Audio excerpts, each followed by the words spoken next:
Watrous, and I'm thinking about what I would say today. I thought maybe I would take a long view, and I want to say I'm very grateful for being encouraged to bring in older artwork, oldies but goodies. And this was done quite a while ago. This is my work here. And this is College Street looking down toward the river. And I originally started, I draw from my car a lot. And I was sitting in the car behind this car and just drawing the street. And the more I draw, the more I see into it, what it could become.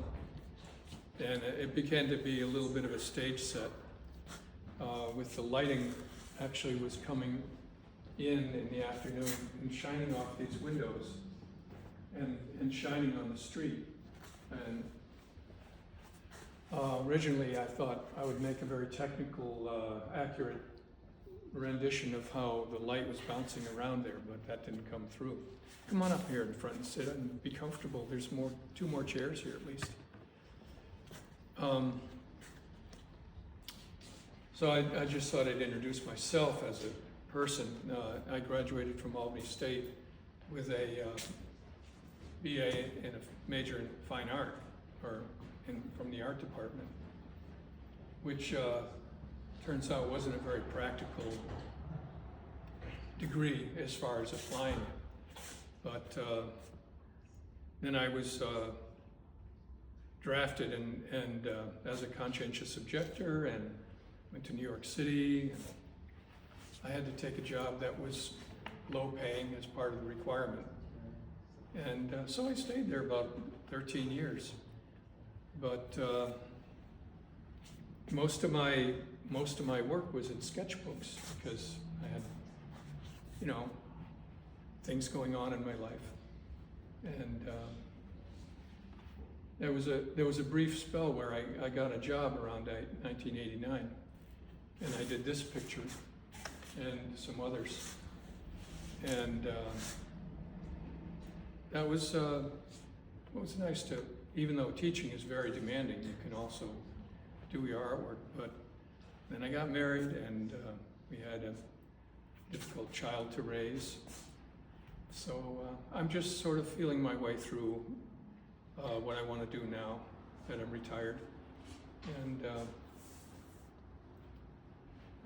there was another period where I was helping my wife's parents through their last years, and that took a lot up. So my saying is, people before art. And there's a little story I think of as somebody told me that there was a man who owned a Picasso, and his house got on fire, and he ran back into the house, and they were telling him, "Don't go," and he came out with something in his arms. It was his cat. So living things are more important than canvas things. And so that's really true. So we have to, live life. And I would like to say a little bit about what I'm doing. I really get a lift out of seeing the beauty all around us and in unexpected places. And I used to be kind of annoyed by all the telephone poles, because they sort of, they're like dead trees that are up there, technology in the middle of everything.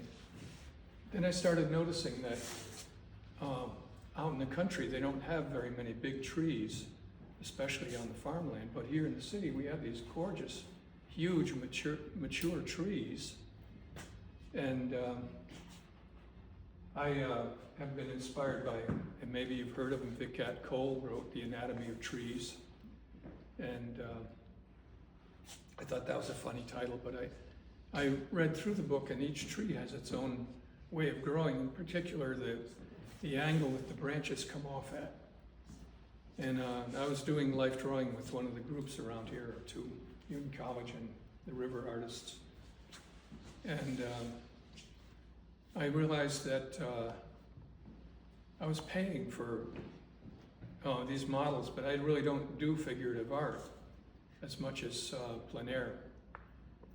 And then I began to see these trees as posing, you know. They're very figurative and expressive, I think. And not only that, they bear the history of their life in their growth and in the way they've been cut and regrown and struggle to find light and compete. And it's all there. You can see what's been happening with their life as a tree. So that's a little bit like the unwritten autobiography or biography of a tree. And also, if we knew people a little better, we could see it in people. If we knew psychology and stuff like that. We are the sum of our experiences. So I thought, well, it needs something in the street, so I put a little bit of story there to make it a little more mysterious in this case. And I think I'm going to do that more. Some kind of human interest. So I have to go from sketch pads to canvas more. That's about it. If there's any questions, otherwise I'm done. Do you want to talk about your other Well, paintings? the other painting over here is Riverside up by Lock 8 before it got washed away. There was a nice little place there that fishermen would go, where people could walk up on a berm along the river. And I think one of the purposes of art is to sort of remind you of these maybe secret little places where you can find some quiet and repose. And just And this is his third you know, painting. enjoy the river, but not as a bench by the river, but as a little discovery that you might have if you walk around. The other one is, I thought I was doing so many studies of the river that I decided I would make the river lady would be kind of the personification of the river. And we're so lucky to have this river running right by our city. It's such a beautiful river. And that is, as I was saying, Follow the phone. a view from the gazebo down looking at Cucumber Alley.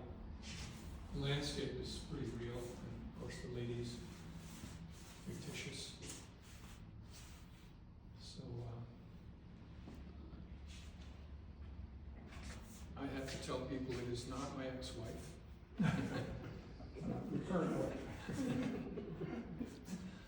I protest strongly, but then I realized, no, there's some similarity there.